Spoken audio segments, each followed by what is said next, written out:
ਸਤਿ ਸ੍ਰੀ ਅਕਾਲ। ਤੁਸੀਂ ਲੋਕਰਾਣ ਚੈਨਲ ਪੰਜਾਬੀ ਦੇਖ ਰਹੇ ਹੋ। ਮੈਂ ਤੁਹਾਡੇ ਨਾਲ ਸੁਖਵਿੰਦਰ ਸਿੰਘ।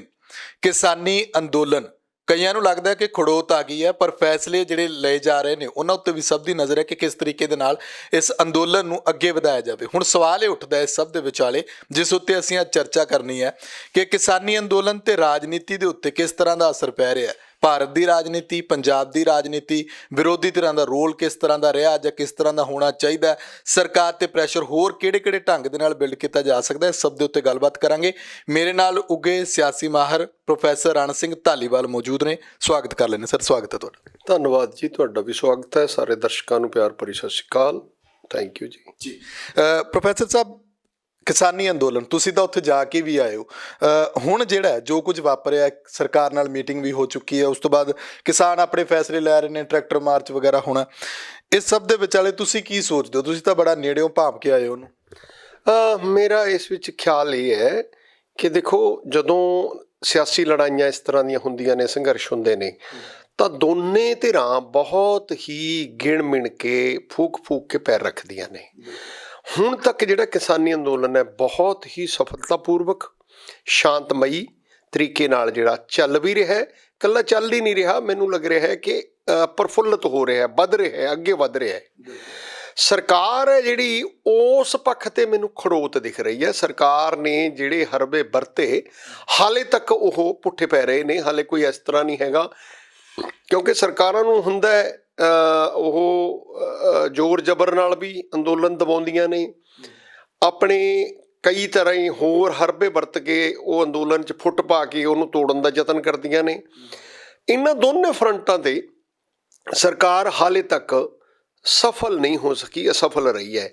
ਪਰ ਫਿਰ ਵੀ ਸਰਕਾਰ ਹਜੇ ਮੈਨੂੰ ਲੱਗਦਾ ਹੈ ਵੀ ਇਸ ਤਰ੍ਹਾਂ ਦੀ ਜ਼ੋਰ ਅਜ਼ਮਾਈ ਕਰ ਰਹੀ ਹੈ, ਕਿਤੇ ਨਾ ਕਿਤੇ। ਇਸ ਤਰ੍ਹਾਂ ਦੀਆਂ ਖਬਰਾਂ ਮੀਡੀਆ 'ਚ ਬੜੀਆਂ ਆਈਆਂ ਨੇ ਕਿ ਜਿਹੜੇ ਆਪਣੇ ਮੰਤਰੀ ਨੇ, ਰਾਜਨਾਥ ਸਿੰਘ ਜੀ, ਜਾਂ ਹੋਰ ਵੀ ਇੱਦਾਂ ਦੇ ਮੰਤਰੀ ਨੇ ਜਿਹੜੇ ਵੱਖ-ਵੱਖ ਸੂਬਿਆਂ 'ਤੇ ਬੜਾ ਜ਼ੋਰ ਲਾਇਆ ਉਹਨਾਂ ਨੇ ਵੀ ਕਿਸੇ ਤਰ੍ਹਾਂ ਜਿਹੜੇ ਉੱਥੋਂ ਦੇ ਕਿਸਾਨ ਸੰਗਠਨ ਨੇ, ਉਹਨਾਂ ਵਿੱਚੋਂ ਕੁਛ ਸੰਗਠਨ ਬੈਕ ਟਰੈਕ ਹੋ ਜਾਣ।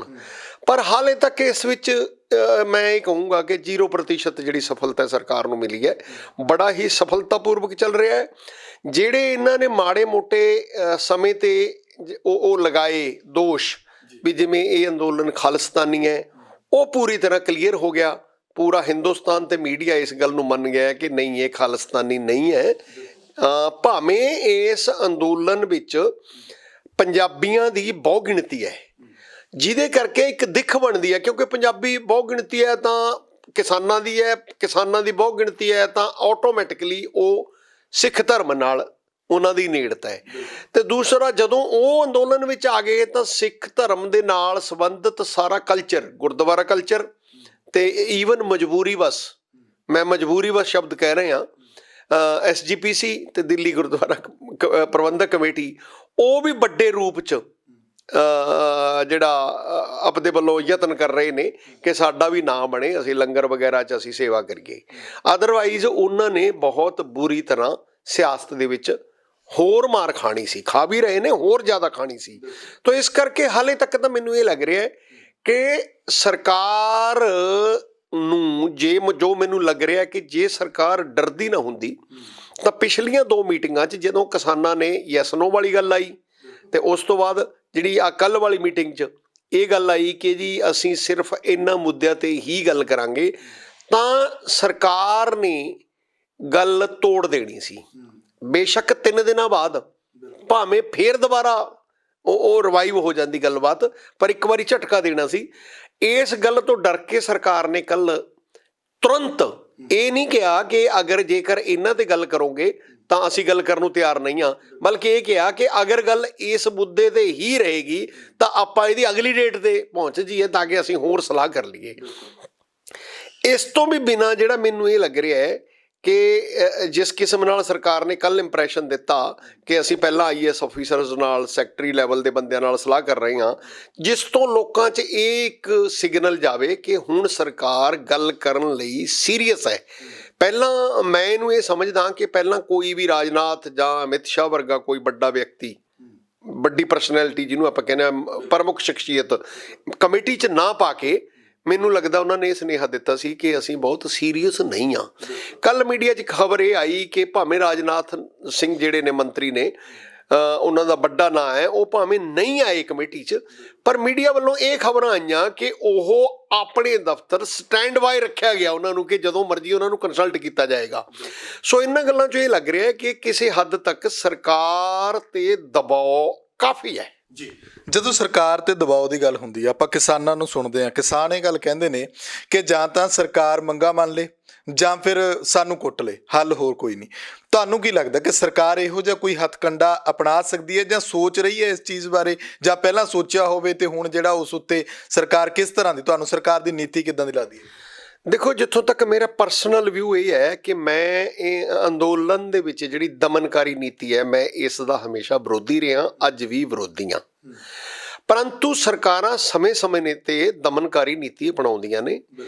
ਇਹ ਸਰਕਾਰ ਨੇ ਮੁੱਢਲੇ ਰੂਪ 'ਚ ਹਰਿਆਣਾ ਦੇ ਵਿੱਚ ਹਲਕਾ ਜਿਹਾ ਟੈਸਟ ਕਰਕੇ ਦਿੱਤਾ, ਪਰ ਜਿਹੜਾ ਕਿਸਾਨਾਂ ਦਾ ਅੰਦੋਲਨ ਹੈ, ਸ਼ਾਇਦ ਸਰਕਾਰ ਤੋਂ ਇੱਕ ਗਲਤੀ ਹੋਈ ਹੈ। ਮਤਲਬ ਗਲਤੀ ਤਾਂ ਮੈਂ ਨਹੀਂ ਕਹੂੰਗਾ, ਕਿ ਇਹ ਹੈ ਵੀ ਉਹਨਾਂ ਦੀ ਜਿਹੜਾ ਵਿਸ਼ਲੇਸ਼ਣ ਹੈ ਉਹ 'ਚ ਕਿਤੇ ਗਲਤੀ ਹੋਈ ਹੈ। ਅਨੁਭਵ ਦੇ ਵਿੱਚ ਉਹ ਗਲਤੀ ਇਹ ਹੋਈ ਹੈ ਕਿ ਉਹਨਾਂ ਨੂੰ ਲੱਗਿਆ ਕਿ ਕਿਸਾਨਾਂ ਨਾਲ ਅਸੀਂ ਜਿਹੜੀ ਆਪਣੀ ਪੁਲਿਸ ਫੋਰਸ ਨਾਲ ਸਖਤੀ ਕਰਕੇ ਨਿਬੜ ਲਾਂਗੇ, ਜਿਵੇਂ ਹਰਿਆਣਾ 'ਚ ਕੀਤੀ ਗਈ। ਪਰ ਸਮਝਿਆ ਇਹ ਗਿਆ ਕਿ ਸ਼ਾਇਦ ਇਹ ਜਿਹੜਾ ਅੰਦੋਲਨਕਾਰੀ ਨੇ ਇਹ ਬਹੁਤ ਜ਼ਿਆਦਾ ਐਕਸਪੀਰੀਐਂਸਡ ਨਹੀਂ, ਤਜਰਬੇਕਾਰ ਨਹੀਂ। ਪਰ ਸ਼ਾਇਦ ਇਹ ਸਾਡੀ ਭੁੱਲ ਹੈ, ਕਿਉਂਕਿ ਮੋਟੇ ਰੂਪ 'ਚ ਇਸ ਗੱਲ ਨਾਲ ਮੈਂ ਸਹਿਮਤ ਹਾਂ ਕਿ ਖੱਬੇ ਪੱਖੀ ਧਿਰਾਂ ਦੀ ਕਾਫੀ ਇਸ ਅੰਦੋਲਨ ਦੇ ਵਿੱਚ ਸ਼ਮੂਲੀਅਤ ਹੈ, ਲੀਡਰਸ਼ਿਪ 'ਚ ਸਪੈਸ਼ਲੀ।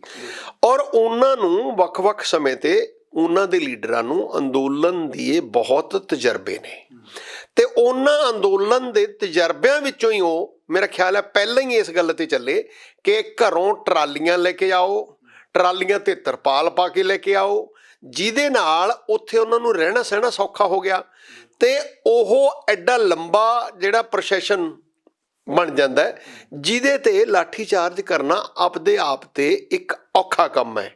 ਦੂਸਰਾ, ਮਤਲਬ ਇਹ ਝੰਡਿਆਂ ਦਾ ਜਿਹੜਾ ਵਰਤਾਰਾ ਹੈ, ਉਸ ਦੇ ਵਿੱਚ ਬਰਾਬਰ ਦੀਆਂ ਲਾਠੀਆਂ, ਚਾਹੇ ਉਹ ਦੇਖਣ ਨੂੰ ਝੰਡੇ ਨੇ, ਉਹ ਕਿਸਾਨਾਂ ਕੋਲੇ ਹੈਣ।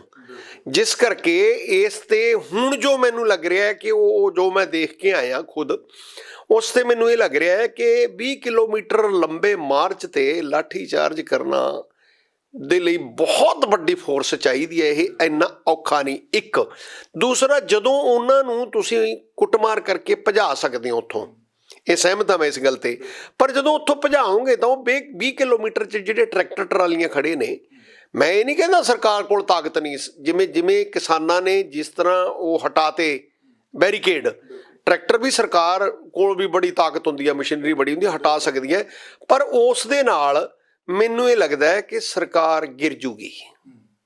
ਇੱਕ ਜਿਹੜੀ ਇਹ ਗੱਲ ਮੈਨੂੰ ਲੱਗਦੀ ਹੈ, ਸਰਕਾਰ ਤੇ ਭਾਰੀ ਦਬਾਅ ਹੈ, ਪਰ ਸਰਕਾਰ ਜਿਹੜੀ ਨਾ ਇੱਕੋ ਹੀ ਗੱਲ ਤੇ ਫਸੀ ਹੋਈ ਹੈ।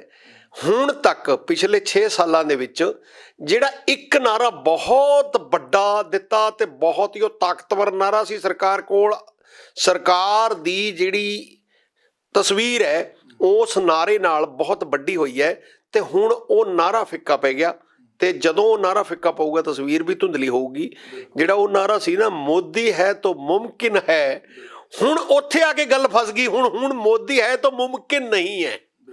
ਮਤਲਬ ਉਹ ਨਾਰਾ ਜਿਹੜਾ ਝੂਠਾ ਪੈ ਰਿਹਾ, ਉੱਥੇ ਸਰਕਾਰ ਬਹੁਤ ਫਸੀ ਹੋਈ ਹੈ, ਫਜ਼ੀਅਤ ਹੋ ਰਹੀ ਹੈ ਸਰਕਾਰ ਦੀ ਬਹੁਤ ਜ਼ਿਆਦਾ। ਉੱਥੇ ਉਹਨਾਂ ਨੂੰ ਸਮਝ ਨਹੀਂ ਲੱਗ ਪਈ ਵੀ ਹੁਣ ਅੱਗੇ ਤੋਂ ਇਹ ਨਹੀਂ ਕਹਿ ਸਕਦੇ ਕਿ ਮੋਦੀ ਹੈ ਤਾਂ ਮੁਮਕਿਨ ਹੈ। ਬਿਲਕੁਲ। ਇੱਕ ਪ੍ਰੋਫੈਸਰ ਸਾਹਿਬ ਹੋਰ ਇਹਦੇ ਵਿੱਚ ਇੱਦਾਂ ਕਿ ਹੁਣ ਜਿਹੜਾ ਇੱਕ ਪਾਸੇ ਦਾ ਪੱਛਮੀ ਬੰਗਾਲ ਤੇ ਨਜ਼ਰ ਚਲੀ ਜਾਂਦੀ ਹੈ, ਦੂਜੇ ਪਾਸੇ ਪੰਜਾਬ ਤੇ ਨਜ਼ਰ ਜਾਂਦੀ ਹੈ ਕਿ ਕਿਹੋ ਜਿਹੇ ਹਾਲਾਤ ਜਿਹੜੇ ਪੈਦਾ ਹੋ ਰਹੇ ਨੇ ਉੱਥੇ। ਲਗਾਤਾਰ ਤੁਸੀਂ ਦੇਖਿਆ ਹਰ ਰੋਜ਼ ਨਵੀਂ ਖਬਰ ਆਉਂਦੀ ਹੈ, ਕਦੇ ਗੋਲੀ ਚੱਲ ਗਈ, ਕਦੇ ਕੁਝ ਹੋ ਗਿਆ। ਪੰਜਾਬ ਸਰਕਾਰ ਵੀ ਇਹ ਗੱਲ, ਕੈਪਟਨ ਸਾਹਿਬ ਵੀ ਇਹ ਗੱਲ ਕਹਿੰਦੇ ਨੇ ਕਿ ਉਹੋ ਜਿਹੇ ਹਾਲਾਤ ਜਿਹੜੇ ਨੇ ਪੰਜਾਬ 'ਚ ਬਣਾਉਣ ਦੀ ਕੋਸ਼ਿਸ਼ ਕੀਤੀ ਜਾ ਰਹੀ ਹੈ। ਇਸ ਅੰਦੋਲਨ ਦਾ ਜੇ ਆਪਾਂ ਦੇਸ਼ ਦੀ ਸਿਆਸਤ ਤੇ ਲਾਈਏ, ਉਸ ਵੱਡੇ ਨਕਸ਼ੇ ਵੱਲ ਦੇਖੀਏ, ਦੇਸ਼ ਦੀ ਸਿਆਸਤ ਤੇ ਕਿੱਦਾਂ ਦਾ ਅਸਰ ਪਏਗਾ? ਫਿਰ ਅਸੀਂ ਪੰਜਾਬ ਦੀ ਸਿਆਸਤ ਤੇ ਵੀ ਆਵਾਂਗੇ। ਇਹਦੇ ਵਿੱਚ ਮੋਟੇ ਰੂਪ 'ਚ ਦੇਖੋ, ਜਿਹੜੀ ਵੈਸਟ ਬੰਗਾਲ ਦੀ ਜਿਹੜੀ ਤੁਰੰਤ ਚੋਣ ਹੈ, ਪੰਜਾਬ ਦੀ ਚੋਣ, ਯੂਪੀ ਦੀ, ਸ਼ਾਇਦ ਉੱਤਰਾਖੰਡ ਦੀ ਵੀ ਨਾਲ ਹੈ, ਇਹ 1 ਸਾਲ ਪਿੱਛੇ ਹਟ ਕੇ ਹੈ। ਇਹਦੇ ਵਿੱਚ ਇਹ ਹੋਇਆ ਹੈ ਕਿ ਇਸ ਅੰਦੋਲਨ ਨੇ ਇੱਕ ਤਾਂ ਮੈਂ ਇਹ ਸਮਝਦਾ ਕਿਸਾਨਾਂ ਨੇ ਐਲਾਨ ਕਰ ਦਿੱਤਾ ਹੈ ਕਿ ਉਹ ਕੋਈ ਸਿਆਸੀ ਬਦਲ ਨਹੀਂ ਬਣਨਾ ਚਾਹੁੰਦੇ, ਨਾ ਹੀ ਇਹਦਾ ਕੋਈ ਲਾਭ ਲੈਣਾ ਚਾਹੁੰਦੇ ਨੇ ਸਿਆਸੀ ਤੌਰ ਤੇ।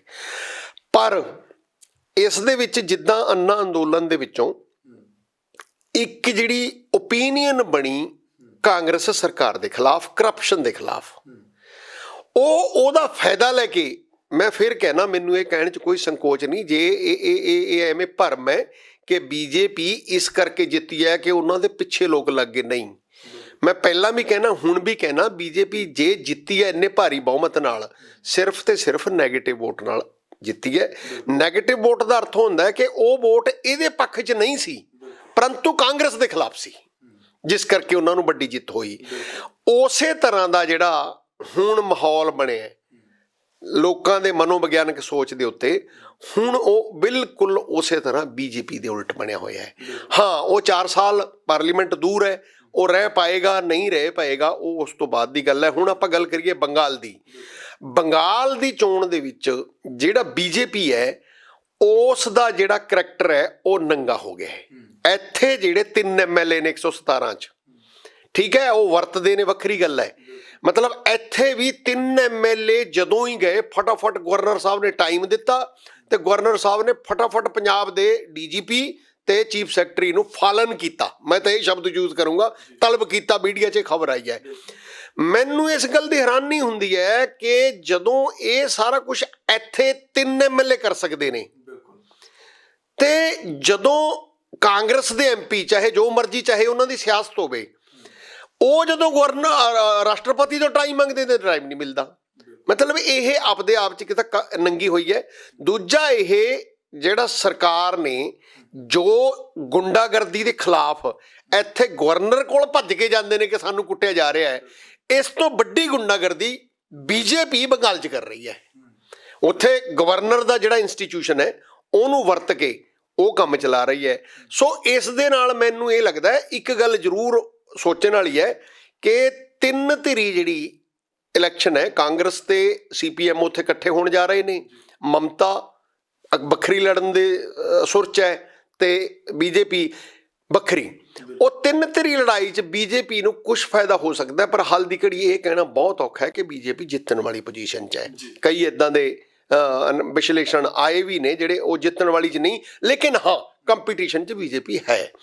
ਜਿੱਥੋਂ ਤੱਕ ਪੰਜਾਬ ਦੀ ਗੱਲ ਹੈ, ਪੰਜਾਬ ਦੇ ਵਿੱਚ ਕਲੀਅਰਲੀ ਅੱਜ ਇਹ ਪੋਜੀਸ਼ਨ ਹੈ ਕਿ ਧਰਾਤਲ ਤੇ ਕਾਂਗਰਸ ਅਤੇ ਅਕਾਲੀ ਦਲ ਦੋਨਾਂ ਦੇ ਪੈਰ ਉਖੜ ਚੁੱਕੇ ਨੇ। ਤੁਹਾਡੇ ਸਾਹਮਣੇ ਹੈ, ਅਕਾਲੀ ਦਲ ਕਿਸੇ ਤਰ੍ਹਾਂ ਆਪਣੀਆਂ ਛੋਟੀਆਂ-ਛੋਟੀਆਂ ਨੀਤੀਆਂ ਲੈ ਕੇ ਉਹਨਾਂ ਨੂੰ ਸ਼ਰਧਾਂਜਲੀਆਂ ਦੇ ਰਿਹਾ ਸ਼ਹੀਦਾਂ ਨੂੰ, ਤੇ ਕਾਂਗਰਸ ਹੈ ਜਿਹੜੀ ਉਹ ਦਿੱਲੀ ਜਾ ਕੇ ਉਹਨਾਂ ਦੇ 3-4 MP ਬੈਠੇ ਨੇ, ਉੱਥੇ ਉਹ ਧਰਨਾ ਲਾ ਰਹੇ ਨੇ।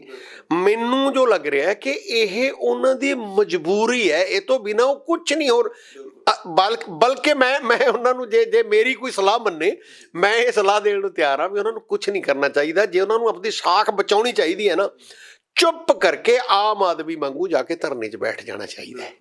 5 ਦਿਨ 7 ਦਿਨ 10 ਦਿਨ ਜਦੋਂ ਬੈਠਣਗੇ ਆਪਣੇ ਆਪ, ਕਿਉਂਕਿ ਉਹ ਨੋਨ ਪਰਸਨੈਲਿਟੀਜ਼ ਨੇ। ਮਤਲਬ ਜੇ ਵੱਡੇ ਬਾਦਲ ਸਾਹਿਬ ਕਿਤੇ ਨਾ ਸੰਕੇਤ ਮਾਤਰ ਧਰਨੇ ਜਾ ਕੇ ਬੈਠ ਜਾਣ ਵੀ ਮੈਂ ਸਟੇਜ ਤੇ ਨਹੀਂ ਬੋਲਣਾ, ਮੈਨੂੰ ਕੋਈ ਲੋੜ ਨਹੀਂ, ਮੈਂ ਤਾਂ ਕਿਸਾਨਾਂ ਦਾ ਹਮਦਰਦ ਹਾਂ, ਮੈਨੂੰ ਲੱਗਦਾ ਸ਼ਾਇਦ ਉਹਨੂੰ ਸਾਰੇ ਲੋਕੀ ਜਾਣਦੇ ਨੇ ਤੇ ਉਹਨੂੰ ਮੀਡੀਆ ਵੀ ਚੱਕ ਲੇਗਾ। ਮਤਲਬ ਇਸ ਤਰ੍ਹਾਂ ਹੀ ਜਿਹੜੇ ਕਾਂਗਰਸੀ ਨੇ, ਮਤਲਬ ਇਹਦੇ ਨਾਲ ਮੈਨੂੰ ਲੱਗਦਾ ਕਿ ਉਹਨਾਂ ਦਾ ਸਿਆਸੀ ਪੀੜਾ ਹੈ ਜਿਹੜਾ ਉਹ ਦੁਬਾਰਾ ਉਹ 'ਚ ਰਹਿ ਸਕਦੇ ਨੇ। ਪਰ ਇੱਕ ਵਾਰੀ ਮੈਨੂੰ ਇਹ ਲੱਗ ਰਿਹਾ ਕਿ ਸਭ ਦੇ ਪੈਰ ਉਖੜ ਗਏ ਨੇ।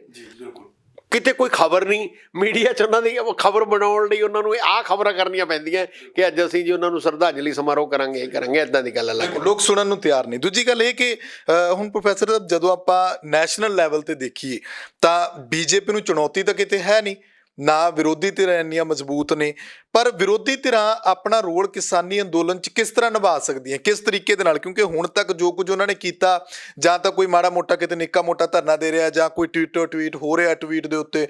ਮੈਨੂੰ ਇਹ ਲੱਗਦਾ ਕਿ ਵਿਰੋਧੀ ਧਿਰਾਂ ਨੂੰ ਬਹੁਤ ਜ਼ੋਰ ਸ਼ੋਰ ਨਾਲ, ਜੇ ਉਹਨਾਂ ਨੇ ਆਪਣੀ ਹੋਂਦ ਬਚਾਉਣੀ ਹੈ, ਬਹੁਤ ਜ਼ੋਰ ਸ਼ੋਰ ਨਾਲ ਬੀਜੇਪੀ ਤੇ ਹਮਲਾ ਕਰਨਾ ਚਾਹੀਦਾ ਹੈ। ਦਿਨ ਬ ਦਿਨ ਜਿਹੜੇ ਅੰਬਾਨੀਆਂ ਦੇ, ਅਡਾਨੀਆਂ ਦੇ, ਉਹਨਾਂ ਦੇ ਜਿਹੜੇ ਕੰਟਰੈਕਟ ਨੇ, ਮੈਨੂੰ ਇਹ ਲੱਗਦਾ ਕਿ ਜੇ ਵਿਰੋਧੀ ਧਿਰ ਉਹਨਾਂ ਨੂੰ ਚੱਕ ਕੇ ਉਹਨਾਂ ਦੇ ਪਾਜ ਉਧੇੜਦੇ ਨਾ, ਕਿ ਆਹ ਕੰਟਰੈਕਟ ਹੋ ਚੁੱਕੇ ਨੇ, ਆਹ ਉਹਨਾਂ ਨੂੰ ਬੈਨੀਫਿਟ ਦਿੱਤੇ ਗਏ ਨੇ, ਇਹ ਕਾਦੇ ਲਈ ਦਿੱਤੇ ਗਏ ਨੇ, ਆਹ ਇਹਨਾਂ ਦੇ ਕਰਜ਼ੇ ਮਾਫ ਕੀਤੇ ਗਏ ਨੇ, ਆਹ ਜ਼ਮੀਨਾਂ ਖਰੀਦ ਕੇ ਐਸ ਰੇਟ ਤੇ ਇਹਨਾਂ ਨੂੰ ਦਿੱਤੀਆਂ ਗਈਆਂ ਨੇ, ਤੇ ਉਹਨਾਂ ਦੇ ਬਿਜ਼ਨਸ ਦੇ ਜੋ ਵੀ ਮਤਲਬ ਕਦੋਂ ਪ੍ਰਧਾਨ ਮੰਤਰੀ ਬਾਹਰ ਗਏ, ਕਦੋਂ ਕਿਹਦੇ ਜਹਾਜ਼ ਤੇ ਗਏ ਬਾਹਰ, ਜਾਂ ਕਿਹਦੇ ਨਾਲ ਗਏ, ਕਿੱਥੇ ਮਿਲੇ, ਮਤਲਬ ਪਤਾ ਨਹੀਂ ਆਪੋਜੀਸ਼ਨ ਕਿਉਂ ਨਹੀਂ ਕਰ ਰਹੀ। ਮੈਂ ਇਸ ਗੱਲ ਨੂੰ, ਮੈਨੂੰ ਨਹੀਂ ਲੱਗਦਾ ਕਿ ਪ੍ਰੈਜ਼ੀਡੈਂਟ ਟਾਈਮ ਨਾ ਦੇਵੇ। ਮਤਲਬ ਵਿਰੋਧੀ ਧਿਰ ਦੇ ਕਿੰਨੇ ਹੀ ਐਮਪੀ ਨੇ ਰਲਾ ਮਿਲਾ ਕੇ, ਰਾਜ ਸਭਾ 'ਚ 200 ਤੋਂ ਵੱਧ ਉਹਨਾਂ ਦੇ ਐਮਪੀ ਨੇ, ਉਹ 200 ਨਹੀਂ ਇਕੱਠੇ ਹੋ ਜਾਂਦੇ, ਮੈਨੂੰ ਲੱਗਦਾ 30-35 ਐਮਪੀ ਵੀ, ਮੈਂ ਕਹਿੰਦਾ ਇਕੱਲੇ ਕਾਂਗਰਸ ਵਾਲੇ ਵੀ ਇਕੱਠੇ ਹੋ ਕੇ ਮਤਲਬ ਪ੍ਰੈਜ਼ੀਡੈਂਟ ਦੇ ਜਾਣ। ਹਾਂ, ਸਿਰਫ ਡਰ ਕੀ ਹੈ ਕਿ ਮੈਨੂੰ ਲੱਗਦਾ ਇਹ ਸਾਰੇ ਐਸ਼ੋ ਆਰਾਮ 'ਚ ਪੈ ਗਏ, ਕਿਸੇ ਨੂੰ ਮਤਲਬ ਨਾ ਐਜੀਟੇਸ਼ਨ ਅੱਛੀ ਨਹੀਂ ਲੱਗਦੀ। ਪਿਛਲੇ ਦਿਨਾਂ 'ਚ ਇਹਨਾਂ ਨੇ ਕੋਸ਼ਿਸ਼ ਤਾਂ ਕੀਤੀ ਹੈ, ਤੁਸੀਂ ਦੇਖਿਆ ਕਿ ਰਾਸ਼ਟਰਪਤੀ ਸਾਹਿਬ ਤੱਕ ਮੁਲਾਕਾਤ ਨੂੰ ਲੈ ਕੇ, ਜਾਂ ਦੂਜੀ ਗੱਲ ਇਹ ਆ ਕਿ ਹੁਣ ਜਿਹੜਾ ਉਹ ਪ੍ਰੈਸ਼ਰ ਕੀ ਇਹਨਾਂ ਨੂੰ ਅਸਤੀਫੇ ਜਾਂ ਫਿਰ ਮੈਦਾਨ 'ਚ ਆ ਕੇ, ਹੋਰ ਮੈਂ ਪੁੱਛ ਰਿਹਾ ਸੀ ਕਿ ਕਿਸ ਤਰ੍ਹਾਂ ਦਾ ਸੀਨ, ਕੋਈ ਅਲੱਗ ਆਪਣਾ ਕੋਈ ਧਰਨਾ ਵੱਡੇ ਪੱਧਰ ਦੇ ਉੱਤੇ ਸਾਰੀਆਂ ਜਿੰਨੀਆਂ ਦੇਸ਼ ਵਿੱਚ ਵਿਰੋਧੀ ਪਾਰਟੀਆਂ ਨੇ ਜਿਹੜੀਆਂ ਦੇਖਦੀਆਂ ਕਿ ਬੀਜੇਪੀ ਨਹੀਂ ਕੋਈ ਕੰਮ ਕਰ ਰਹੀ ਕਿਸਾਨਾਂ ਦੇ ਮਸਲੇ ਤਾਂ ਆ ਕੇ, ਉਹਨਾਂ ਨੂੰ ਵੀ ਪਤਾ ਕਿਉਂਕਿ ਵੋਟ ਉਹਨਾਂ ਨੂੰ ਵੀ ਕੱਲ ਨੂੰ ਕਿਸਾਨਾਂ ਦੀ ਜਾਣੀ ਹੈ। ਬਿਲਕੁਲ, ਮੈਨੂੰ ਲੱਗਦਾ ਕਿ ਸਾਰੀਆਂ ਪਾਰਟੀਆਂ ਨੂੰ ਗਵਰਨਰ ਹਾਊਸ ਤੇ ਜਾਣਾ ਚਾਹੀਦਾ ਤਾਂ ਕਿ ਉਹਨਾਂ ਦੀ ਸਟੇਟ 'ਚ ਆਪਣੀ ਇੱਜ਼ਤ ਰਵੇ। ਗਵਰਨਰ ਹਾਊਸ ਜਾਣ, ਗਵਰਨਰ ਦਾ ਘਿਰਾਓ ਕਰਨ, ਮਤਲਬ ਇਸ ਤਰ੍ਹਾਂ ਦੇ ਕੋਈ ਕਿਸਾਨਾਂ ਦੇ ਪੱਖ 'ਚ ਗੱਲ ਕਰਨ ਜਿਹਦਾ ਉਹਨਾਂ ਨੂੰ ਸਿਆਸੀ ਫਾਇਦਾ ਹੋ ਸਕਦਾ। ਮੇਰੇ ਮੁਤਾਬਕ ਨਹੀਂ, ਅਸਤੀਫਾ ਮੈਨੂੰ ਲੱਗਦਾ ਕੋਈ ਬਾਹਲਾ ਹੱਲ ਨਹੀਂ, ਕਿਉਂਕਿ ਅਸਤੀਫੇ ਨਾਲ ਇਹ ਹੋਏਗਾ ਨਾ, ਹੱਲ ਦੀ ਘੜੀ ਇਹ ਅਸਤੀਫੇ ਮਨਜ਼ੂਰ ਕਰ ਲੈਣਗੇ, ਤੇ ਜੇ ਮੰਨ ਲਓ 200 ਐਮਪੀ ਦੇ ਅਸਤੀਫੇ ਮਨਜ਼ੂਰ ਕਰ ਲੈਣੇ ਨੇ, ਸਰਕਾਰ ਨੇ ਠੱਗੀ ਨਾਲ ਉਹਨਾਂ 200 ਚੋਂ 20-25 ਫੇਰ ਜਿੱਤ ਲੈਣੇ ਨੇ। ਮੰਨ ਲਓ ਜੇ ਉਹ 180 ਤੇ ਆ ਗਏ ਤੇ ਫਿਰ ਅਲਟੀਮੇਟਲੀ ਇਹਦੇ ਨਾਲ ਇਮੇਜ ਤਾਂ ਗਲਤ ਜਾਏਗਾ, ਚੰਗਾ ਨਹੀਂ ਜਾਏਗਾ। ਦੂਸਰਾ ਇਹ ਹੈ ਕਿ ਅਸਤੀਫਾ ਕੋਈ ਹੱਲ ਨਹੀਂ ਹੈਗਾ, ਇਹਨਾਂ ਨੂੰ ਸਰਕਾਰ ਦਾ ਵਾਕਆਊਟ ਕਰ ਦੇਣਾ ਚਾਹੀਦਾ ਕਿ ਅਸੀਂ ਕਿਸੇ ਵੀ ਤੁਹਾਡੇ ਫੰਕਸ਼ਨ 'ਚ ਨਹੀਂ ਆਵਾਂਗੇ। ਅੱਛਾ, ਦੂਸਰਾ ਸੈਸ਼ਨ ਬੁਲਾਉਣ ਪਿੱਛੇ ਮਤਲਬ ਇੰਨੀ ਢਿੱਲੀ ਚੱਲ ਰਹੀ ਹੈ ਸਾਡੀ ਆਪੋਜੀਸ਼ਨ, ਮਤਲਬ ਇਹ ਪ੍ਰੈਸ਼ਰ ਨਹੀਂ ਕ੍ਰੀਏਟ ਕਰ ਸਕਦੀ ਕਿ ਸੈਸ਼ਨ ਤਾਂ ਬੁਲਾਓ, ਸੈਸ਼ਨ ਬੁਲਾਉਣ, ਸੈਸ਼ਨ ਦੇ ਵਿੱਚ ਕੁਝ ਬੋਲਣਗੇ ਹੱਕ 'ਚ, ਵਿਰੋਧ 'ਚ, ਕਿਸਾਨਾਂ ਦੇ ਵਿਰੋਧ ਮਤਲਬ ਹੱਕ 'ਚ, ਸਰਕਾਰ ਦੇ ਵਿਰੋਧ 'ਚ ਉਹਨਾਂ ਨੂੰ ਇੱਕ ਮੌਕਾ ਮਿਲੇਗਾ। ਇਸ ਕਰਕੇ ਜਿਹੜੇ ਮੈਨੂੰ ਇਹ ਲੱਗਦਾ ਵੀ ਜਿਹੜੀਆਂ ਵਿਰੋਧੀ ਧਿਰਾਂ ਸਾਰੀਆਂ ਨਾ ਤਾਂ ਇਕੱਠੀਆਂ ਨੇ ਤੇ ਨਾ ਹੀ ਉਹ ਇਕੱਠੀਆਂ ਹੋ ਕੇ ਚਾਹੁੰਦੀਆਂ ਨੇ ਕਿ ਅਸੀਂ ਕੋਈ ਮੌਕਾ ਅਵੇਲ ਕਰੀਏ। ਹੋ ਤਾਂ ਇਹ ਵੀ ਸਕਦਾ ਨਾ ਪ੍ਰੋਫੈਸਰ ਸਾਹਿਬ, ਮੇਰੇ ਜਿਵੇਂ ਆਪਾਂ ਸੋਚੀਏ ਕਿ ਜੇ ਸਰਕਾਰ ਸਰਦਰੁੱਤ ਸੈਸ਼ਨ ਨਹੀਂ ਸੱਦਦੀ ਤਾਂ ਇੱਕ ਕਿਸਾਨੀ ਇਜਲਾਸ ਸੱਦ ਲੈਣ, ਜਿੰਨੀਆਂ ਵਿਰੋਧੀ ਧਿਰਾਂ ਨੇ ਕਿਤੇ ਬਾਹਰ ਖੁੱਲ੍ਹੇ ਮੈਦਾਨ ਦੇ ਵਿੱਚ ਬਹਿ ਜਾਣ, ਕਹਿਣ ਕਿ ਕਿਸਾਨੀ ਇਜਲਾਸ ਹੈ, ਅਸੀਂ ਇੱਥੇ ਸਰਕਾਰ ਦੇ ਖਿਲਾਫ ਬੋਲਾਂਗੇ ਜੇ ਸਰਕਾਰ ਅੰਦਰ ਨਹੀਂ ਬੋਲਣ ਦਿੰਦੀ। ਮੈਂ ਬਿਲਕੁਲ ਸਹਿਮਤ ਹਾਂ ਤੁਹਾਡੀ ਗੱਲ ਨਾਲ। ਮੈਂ ਤਾਂ ਕਹਿਣਾ ਕਿ ਜੇ ਇਹਨਾਂ ਨੂੰ ਲੱਗਦਾ ਕਿਤੇ ਵੀ ਜੰਤਰ ਮੰਤਰ ਬੁਲਾ ਲੈਣ, ਕਿਤੇ ਬੁਲਾ ਲੈਣ ਕਿ ਮਤਲਬ ਵੀ ਸਾਡਾ ਇਜਲਾਸ ਹੈ, ਅਸੀਂ ਕੰਟੀਨਿਊਸਲੀ ਇੱਥੋਂ ਬੋਲਾਂਗੇ, ਆਪੇ ਮੀਡੀਆ ਕਵਰ ਕਰੂਗਾ। ਗੱਲ ਤਾਂ ਲੋਕਾਂ ਤੱਕ ਗੱਲ ਪਹੁੰਚਾਉਣ ਦੀ ਹੈ। ਮਤਲਬ ਜਿੱਥੇ ਕਾਂਗਰਸ ਦੇ ਉੱਥੇ ਕੁਝ ਐਮਪੀ ਬੈਠੇ ਨੇ, ਮੈਂ ਹਲੇ ਤੱਕ ਹੈਰਾਨ ਹਾਂ, ਮਤਲਬ ਕਾਂਗਰਸ ਕਿਉਂ ਨਹੀਂ ਡਿਸਾਈਡ ਕਰਦੀ, ਉਹਨਾਂ ਦੇ ਸਾਰੇ ਇੰਡੀਆ ਦੇ ਐਮਪੀ ਕਿਉਂ ਨਹੀਂ ਬੈਠ ਜਾਂਦੇ ਉੱਥੇ ਆ ਕੇ। ਸਿੰਬੋਲਿਕ, ਮੈਂ ਕਹਿੰਦਾ ਜ਼ਰੂਰੀ ਨਹੀਂ ਵੀ ਉੱਥੇ ਕੰਟੀਨਿਊਸਲੀ ਬੈਠਣਾ, ਉਹ ਰੱਖਣ ਕਿ ਅਸੀਂ 15 ਦਿਨਾਂ 'ਚ ਇੱਕ ਵਾਰ ਆਹ ਕਰਾਂਗੇ, ਉਸ ਤੋਂ ਬਾਅਦ ਆਹ ਕਰਾਂਗੇ, ਕੋਈ ਪ੍ਰੋਗਰਾਮ ਤਾਂ ਦੇਣ ਉੱਥੇ। ਉਹਦੇ ਤੋਂ ਬਿਲਕੁਲ ਇਹ ਲੱਗਦਾ ਜਿਹੜੇ ਉਹ 6-7 ਪੰਜਾਬ ਦੇ ਬਿਠਾਏ ਨੇ, ਇਹਦਾ ਮਤਲਬ ਕੀ ਇੱਥੋਂ ਤਾਂ ਇਹ ਲੱਗਦਾ ਹੈ ਕਿ ਕਾਂਗਰਸ ਨੂੰ ਵੀ ਡਰ ਹੈ ਕਿ ਕਿਸਾਨ ਅੰਦੋਲਨ ਦੇ ਵਿੱਚੋਂ ਕੋਈ ਨਵਾਂ ਰਾਜਨੀਤਿਕ ਬਦਲ ਨਾ ਨਿਕਲਿਆ ਆਵੇ, ਕਿਤੇ ਸਾਡੀ ਧਰਤੀ ਵੀ ਉਖੜ ਜੇ। ਇਹਦਾ ਮਤਲਬ ਇਹ ਲੱਗ ਰਿਹਾ ਕਿ ਕਾਂਗਰਸ ਵੀ ਇਹ ਸਾਬਤ ਕਰਨਾ ਚਾਹੁੰਦੀ ਹੈ ਕਿ ਜਿਹੜਾ ਇਹ ਅੰਦੋਲਨ ਹੈ ਇਕੱਲੇ ਪੰਜਾਬ ਦਾ ਹੈ, ਇਹ ਹਿੰਦੁਸਤਾਨ ਦਾ ਨਹੀਂ। ਤੇ ਜੇ ਹਿੰਦੁਸਤਾਨ ਦਾ ਅੰਦੋਲਨ ਹੈ ਤਾਂ ਕਾਂਗਰਸ ਦੇ ਵਾਲੇ ਤਾਂ ਇਕੱਲੇ ਪੰਜਾਬ ਦੇ ਐਮਪੀ ਬੈਠੇ ਨੇ ਉੱਥੇ, ਉਹ ਕਿਉਂ ਨਹੀਂ ਕਹਿੰਦੇ ਕਿ ਬਈ ਸਾਰੇ ਆਓ ਯਾਰ, ਠੀਕ ਹੈ, ਸਿੰਬੋਲਿਕ ਪੰਜਾਬ ਵਾਲੇ ਲਗਾਤਾਰ ਬੈਠੇ ਰਹਿਣ, ਉਹ ਸਿੰਬੋਲਿਕ ਤੌਰ ਤੇ 15 ਦਿਨਾਂ ਬਾਅਦ ਇੱਕ ਦਿਨ ਕੁਛ ਮਤਲਬ ਜੇ ਕੁਛ ਤਾਂ ਕਰਨ ਨਾ। ਉਹ ਸਰਗਰਮੀਆਂ ਤੋਂ ਇਹ ਲੱਗਦਾ ਹੈ ਕਿ ਉਹ ਵੀ ਡੰਗ ਟਪਾਊ ਜੀ ਨੀਤੀ ਹੈ ਉਹਨਾਂ ਦੀ, ਵੀ ਚਲੋ ਅਸੀਂ ਕਿਸੇ ਤਰ੍ਹਾਂ ਆਪਦਾ ਮੁੱਖ ਬਚਾ ਲਈਏ, ਚਿਹਰਾ ਬਚਾ ਲਈਏ।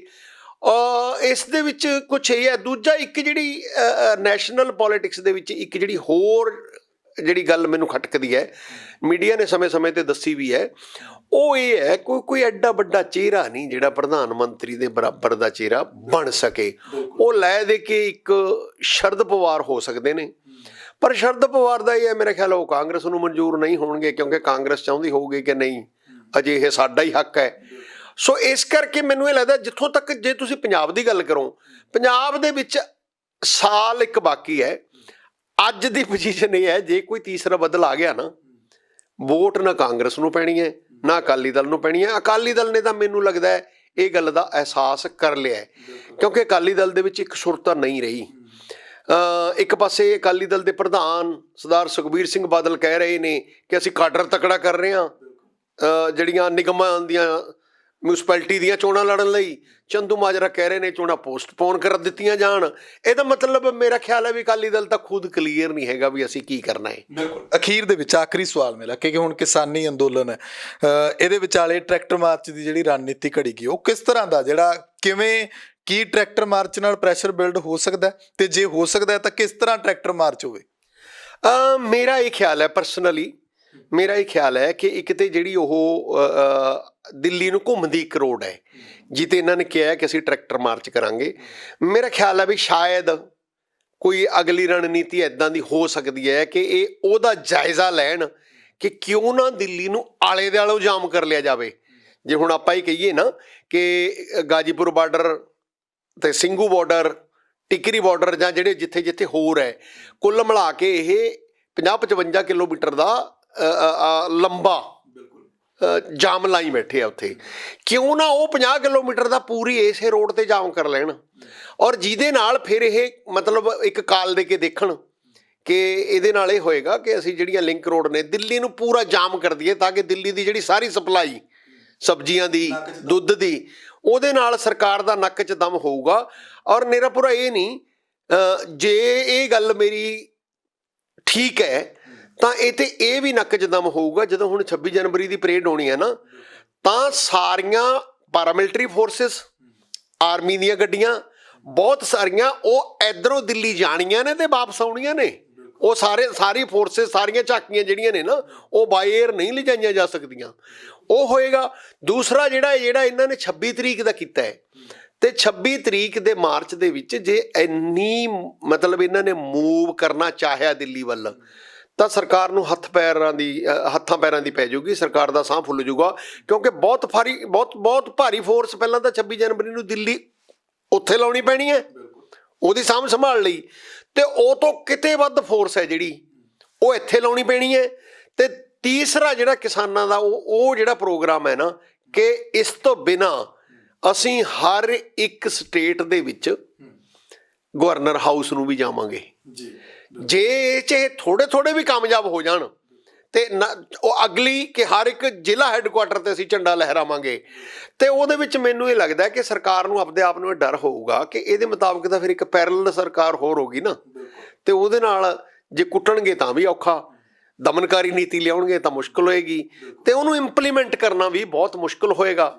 ਤੇ ਉਸ ਦੇ ਵਿੱਚ ਫਿਰ ਬਹੁਤ ਜ਼ਿਆਦਾ ਜਿਹੜਾ ਬਲ ਹੈ ਉਹ ਵਰਤਣਾ ਪਊਗਾ, ਜਿਹਦੇ ਵਿੱਚ ਮੈਨੂੰ ਤਾਂ ਇਹ ਲੱਗਦਾ ਫਿਰ ਅਲਟੀਮੇਟਲੀ ਇਹਨਾਂ ਨੂੰ ਗੋਲੀ ਚਲਾਉਣੀ ਪਊਗੀ। ਤੇ ਜੇ ਸਰਕਾਰ ਇਹੀ ਜੀ ਕੋਈ ਗਲਤੀ ਕਰ ਬੈਠਦੀ ਹੈ, ਮੇਰੇ ਖਿਆਲ ਹੈ ਵੀ ਉਹ 'ਚ ਮੈਨੂੰ ਤਾਂ ਲੱਗ ਰਿਹਾ ਹੈ ਕਿ ਜੇ ਇੱਦਾਂ ਦਾ ਬਲ ਪ੍ਰਯੋਗ ਹੋ ਗਿਆ ਨਾ ਤਾਂ ਹੋ ਸਕਦਾ ਸਰਕਾਰ ਅਧਵਾਟੇ ਟੁੱਟ ਜੇ। ਦੂਸਰਾ ਇੱਕ ਗੱਲ ਮੈਂ ਇਹ ਕਹਿ ਰਿਹਾ ਕਿ ਖਬਰਾਂ ਆ ਰਹੀਆਂ ਨੇ ਕਿ ਬੀਜੇਪੀ ਦੇ ਅੰਦਰ ਵੀ ਖਿੱਚੋਤਾਣ ਤੇਜ਼ ਹੋ ਗਈ। ਜਿੱਥੇ ਬੀਜੇਪੀ ਇਹਨਾਂ ਦੇ ਅੰਦੋਲਨਕਾਰੀਆਂ ਨੂੰ ਫੁੱਟ ਪਾ ਕੇ ਆਪਣੀ ਕਾਮਯਾਬੀ ਹਾਸਲ ਕਰਨੀ ਚਾਹੁੰਦੀ ਹੈ ਨਾ, ਤੇ ਸਾਰੇ ਸੰਗਠਨਾਂ ਦੇ ਵਿੱਚ ਹੁੰਦੇ ਨੇ ਧੜੇਬਾਜ਼ੀ, ਤੇ ਬੀਜੇਪੀ ਦੇ ਉਹਨਾਂ ਲੀਡਰਾਂ ਲਈ ਵੀ ਇਹ ਇੱਕ ਵਧੀਆ ਮੌਕਾ ਹੈ। ਜੇਕਰ ਮਾੜੀ ਜੀ ਗਲਤੀ ਹੋ ਗਈ ਨਾ ਤੇ ਮੋਦੀ ਨੂੰ ਪਲਟਣ ਦਾ ਇਹ ਵੀ ਵਧੀਆ ਮੌਕਾ ਹੋਏਗਾ। ਉਸ ਤੋਂ ਮੁੜ ਕੇ ਲੋਕ ਇਸ ਕਰਕੇ ਕਈ ਕਿਸਮ ਦੇ ਦਬਾਅ ਨੇ। ਮੇਰਾ ਪੂਰਾ ਇਹ ਨਹੀਂ ਮਤਲਬ ਜਦੋਂ ਤੁਸੀਂ ਬਹੁਤ ਪੀਕ ਤੇ ਪਹੁੰਚ ਜਾਂਦੇ ਹੋ, ਜਿਵੇਂ ਇੰਦਰਾ ਗਾਂਧੀ ਵਾਂਗੂ ਮੋਦੀ ਦੀ ਪਰਸਨੈਲਿਟੀ ਨੇ ਇਹਨਾਂ ਨੇ ਉਭਾਰ ਲਿਆ ਕਿ ਮੋਦੀ ਹੈ ਤਾਂ ਮੁਮਕਿਨ ਹੈ। ਇਹਦਾ ਮਤਲਬ ਸ਼ੁਰੂ ਤੋਂ ਇਹ ਹੈ ਕਿ ਕੱਲਾ ਮੋਦੀ ਲੀਡਰ ਹੈ, ਹੋਰ ਕੋਈ ਲੀਡਰ ਨਹੀਂ ਹੈਗਾ। ਇਹ ਉਭਾਰ ਤਾਂ ਲਿਆ, ਪਰ ਉਹ ਜਿਹੜਾ ਕੱਲੇ ਲੀਡਰ ਦਾ ਨਾ ਬਹੁਤ ਚਿਰ ਸਥਾਈ ਇੱਕੋ ਥਾਂ ਤੇ ਸਟੇਬਲ ਰੱਖਣਾ, ਇਹ ਆਪਦੇ ਆਪ 'ਚ ਇੱਕ ਵੱਡਾ ਚੈਲੰਜ ਪੈਦਾ ਕਰ ਲਿਆ, ਔਰ ਉਹ ਚੈਲੰਜ ਹੈ। ਬਿਲਕੁਲ ਸ਼ੁਕਰੀਆ ਪ੍ਰੋਫੈਸਰ ਸਾਹਿਬ ਸਾਨੂੰ ਸਮਾਂ ਦੇਣ ਦੇ ਲਈ। ਸੋ ਸਾਡੇ ਨਾਲ ਮੌਜੂਦ ਸਨ ਸਿਆਸੀ ਮਾਹਰ ਪ੍ਰੋਫੈਸਰ ਰਣ ਸਿੰਘ ਧਾਲੀਵਾਲ। ਜਿਸ ਤਰੀਕੇ ਦੇ ਨਾਲ ਸਿਆਸਤ ਦੇ ਕਿਸ ਤਰ੍ਹਾਂ ਦੇ ਰੰਗ ਬਦਲਦੇ ਜਾ ਰਹੇ ਨੇ, ਸਰਕਾਰ ਨੂੰ, ਬੀਜੇਪੀ ਨੂੰ ਕਿਸ ਤਰ੍ਹਾਂ ਦੀਆਂ ਚੁਣੌਤੀਆਂ ਦਾ ਸਾਹਮਣਾ ਕਰਨਾ ਪੈਣਾ, ਕਿਸਾਨਾਂ ਨੂੰ ਕਿਵੇਂ ਅੰਦੋਲਨ ਦਾ ਜਿਹੜਾ ਉਹ ਘੇਰਾ ਵਧਾ ਕੇ ਕਿਵੇਂ ਦਿੱਲੀ ਦੇ ਨੱਕ ਵਿੱਚ ਦਮ ਕਰਨਾ, ਉਹ ਸਭ ਦੇ ਉੱਤੇ ਅਸੀਂ ਗੱਲਬਾਤ ਕੀਤੀ। ਤੁਸੀਂ ਆਪਣੇ ਵਿਚਾਰ ਕਮੈਂਟ ਜ਼ਰੂਰ ਕਰਿਓ। ਤੁਹਾਨੂੰ ਪ੍ਰੋਗਰਾਮ ਕਿਸ ਤਰ੍ਹਾਂ ਦਾ ਲੱਗਿਆ? ਲੋਕ ਰਾਣ ਚੈਨਲ ਪੰਜਾਬੀ ਨੂੰ ਸਬਸਕ੍ਰਾਈਬ ਕਰੋ। ਮੈਨੂੰ ਇਜਾਜ਼ਤ ਦਿਓ। ਧੰਨਵਾਦ।